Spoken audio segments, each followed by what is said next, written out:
இங்க ஜெய்சு பிரியன் கிட்ட கீர்த்தி மாமா கிட்ட எல்லா உண்மையும் சொல்ல போறேன்னு உறுதியா சொல்ல, சரி சொல்லலாம்னு முடிவு பண்ணிட்டீங்க, அதை நேர்ல பார்த்து சொல்லுங்க. நேர்ல எப்படி சொல்றது?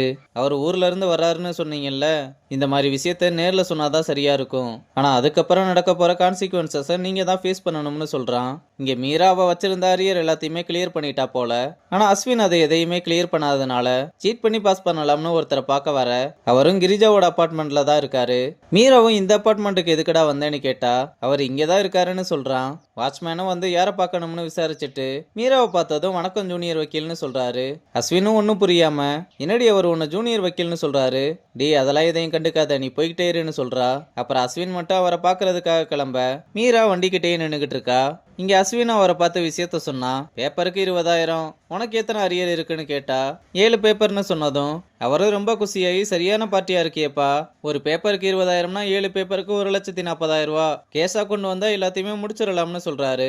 அவளோட வண்டியை நிப்பாட்டுறதுக்காக வண்டியை கொஞ்சம் தள்ளி நிப்பாட்டுங்கன்னு சொல்ல, என் ஃப்ரெண்டு உள்ள போயிருக்கா, ஒரு 5 நிமிஷத்துல வந்துருவான், வெயிட் பண்ணுங்கன்னு சொன்னா, போய் கீயை வாங்கிட்டு வந்து வண்டி எடுங்கன்னு சொன்னதும், ஏங்க இங்கதான் இவ்வளவு இடம் இருக்குல்ல, பார்க் பண்ண வேண்டியதானே, எனக்கு ஏன் பார்க்கிங்ல தான் விடணும், இப்ப வண்டி எடுக்க முடியுமா முடியாதா, ஏங்க ஃப்ரெண்டு கிட்ட சாவி இருக்குன்னு சொல்றேன், ஒரு 5 நிமிஷம் வெயிட் பண்ண முடியாதா, சும்மா சொன்னதே சொல்லிக்கிட்டு இருக்கீங்க இடியட் மாதிரின்னு சொன்னதும், யாரை இடியட்னு சொன்னேன்னு வண்டியை கீழே தள்ளி விட்டு சண்டைய ஆரம்பிக்க, அஸ்வின் வேகமா வந்து மது கிட்ட சாரி கேட்டு வண்டி எடுத்துட்டு மீராவை கூப்பிட்டு கிளம்ப, நீ ஏன்டா சாரி கேட்ட, அவன் மேலதான் தப்பு, அந்த அபார்ட்மெண்ட்ல இருக்கவங்க எல்லாமே லூசு தான் போல, எல்லாருமே யார சொல்ற, அதை விட நீ போன காரியம் என்னாச்சு, அந்த ஆள் கேட்கிற காசெல்லாம் கொடுக்க முடியாது, இதுக்கு வேற ஏதாவது தான் வழி இருக்கான்னு பார்க்கணும்னு சொல்றான். இங்க அப்பாவும் சித்துக்கு தெரியாம அவரோட ஃப்ரெண்டோட ஃபேமிலிய விருந்துக்கு கூப்பிடுற மாதிரி சித்த மாப்பிள்ள பார்க்க கூப்பிட்டு இருக்காரு.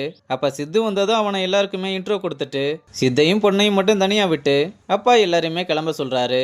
சித்து என்னடா பண்ணிக்கிட்டு இருக்கீங்கன்னு ஒன்னும் புரியாம குழப்பத்துல அமைதியா இருக்க, அந்த பொண்ணு வந்து எப்பவுமே சைலண்டா தான் இருப்பீங்களான்னு, நான் எம்பிஏ முடிச்சுட்டு வீட்டுல சும்மா தான் இருக்கேன்னு சொன்னதும், நீங்க ரெஸ்யூம் அனுப்புங்க, நான் வேகன்சி இருந்தா சொல்றேன், ஏங்க நான் கான்வர்சேஷன் பில்ட் பண்ணலாம்னு தான் சொன்னேன், அதை கூட புரிஞ்சுக்காம ஹெச்ஆர் மாதிரி பேசிக்கிட்டு இருக்கீங்க, சரி அதெல்லாம் விடுங்க, உங்களுக்கு ஸ்மைலிங் ஸ்டார் தெரியுமா, இல்ல எனக்கு தெரியாது, அவர் மாதிரி உங்க சிரிப்பும் அழகா இருக்குன்னு சொல்றா.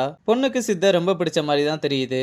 அப்புறம் எல்லாரையுமே வழி அனுப்பிட்டு வந்ததும் அப்பாவை கூப்பிட்டு, ஏன்பா இப்படி பண்றீங்க, எனக்கு எவ்வளவு ஆக்குவேடா இருக்கு தெரியுமான்னு கேட்டா, ஒரு பொண்ணு பின்னாடி ரோட்ல ஓடும்போது ஆக்குவேடா இல்லையா, எனக்கு எல்லாம் தெரியாதுன்னு நினைச்சுக்கிட்டு இருக்கியாடா, பொன்மலை டெக்ஸ்டைல்ஸ் எஸ்எஸோட பொண்ணு தானே அது, அதுக்கு இதுக்கு என்ன சம்பந்தம், எனக்கு இந்த பொண்ணு பாக்குற வேலை எல்லாம் வேணாம், அந்த குடும்பத்துக்கும் நமக்கும் ஒத்து வராது, இதோட விட்டுரு, ஏன்பா வில்லன் மாதிரி பேசுறீங்க, நான் ஹரிணியை தான் கல்யாணம் பண்ணிக்குவேன்னு சொல்லிட்டு கோவமா கிளம்புறான். ஆனா அப்பா இதுக்காக இந்த மாதிரி சொல்றாருன்னு ஒண்ணுமே புரியல. இங்க ஜக்குவும் மதுக்கு கால் பண்ணி, நான் உன்னோட அபார்ட்மெண்ட்டுக்கு கீழே தான் இருக்கேன், மீட் பண்ண முடியுமான்னு கேட்க, என்னது கீழே நிக்கிறியா, மேல வாடா, அம்மா வந்து மீட் பண்ணி ஒரு ஹாய் சொல்லிட்டு போலாம், இல்ல இப்ப வேணா, நீ மட்டும் கொஞ்சம் வான்னு கூப்பிடுறான். அவளும் சரின்னு வந்ததும் உங்க அப்பா வீட்டுல இல்லையான்னு கேட்டதும் மது எதுவுமே சொல்லாம அமைதியாகிறா.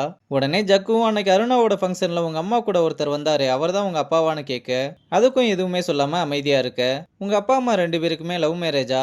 ஆமா லவ் தான் பண்ணாங்க, அதனால நானும் லவ் மேரேஜ் பண்ணா சரின்னு தான் சொல்லுவாங்க, எந்த பிரச்சனையும் இல்லைன்னு சொல்றா. என் ஃப்ரெண்டு ஏதாவது பிளாட் இருக்குமான்னு கேட்டான். இங்க ஒரு ஸ்கொயர் ஃபீட் எவ்வளவு ரேட் ஆகுது, இந்த வீடு எவ்வளவுக்கு வாங்குனீங்க, இல்ல நாங்க ரெண்டுக்கு தான் இருக்கோம், ஆனா இப்ப ரீசெண்டா சிட்டிக்குள்ள ஒரு சொந்த வீடு வாங்கியிருக்கோம், சரி உங்க அம்மா என்ன வேலை பாக்குறாங்க, என்ன ஏதோ பொண்ணு பார்க்க வர்ற மாதிரி என் ஃபேமிலி பத்தியே பேசிக்கிட்டு இருக்க, இல்ல சும்மா உன்னை பத்தி தெரிஞ்சுக்கலாம்னு தான், என் அம்மா வேலைக்கெல்லாம் போல, ஹவுஸ் ஒய்ஃபா தான் இருக்காங்க, சரி உங்க அம்மாவுக்கு எப்படி இருக்கு, இப்ப அவங்க நல்லா தான் இருக்காங்கன்னு சொல்லிட்டு போதுமான இன்ஃபர்மேஷனை கலெக்ட் பண்ணிட்டு கிளம்புறான். அப்புறம் இந்த விஷயத்தெல்லாம் நம்ம பசங்க கிட்ட சொல்ல, பணம் இல்லைன்னு நகையெல்லாம் அடமானம் வச்சுட்டு அந்த லேடிக்கு வீடெல்லாம் வேற வாங்கி கொடுத்துருக்காரா, ஒருவேளை இந்த வீடு அந்த லேடி கூட வாங்கியிருக்கலாம்ல, அவங்க வேலைக்கெல்லாம் போல, வீட்டுல தான் இருக்காங்க, இனிமேல் இதை சும்மா விட முடியாது, இனி கடையோட கிரெடிட் டெபிட் எல்லாமே நமக்கு தெரியணும், ஆனா இது அவருக்கு தெரியாம தான் பண்ணணும், அதுக்கு ஏதாவது ஐடியா பண்ணலாம்னு சொல்றா.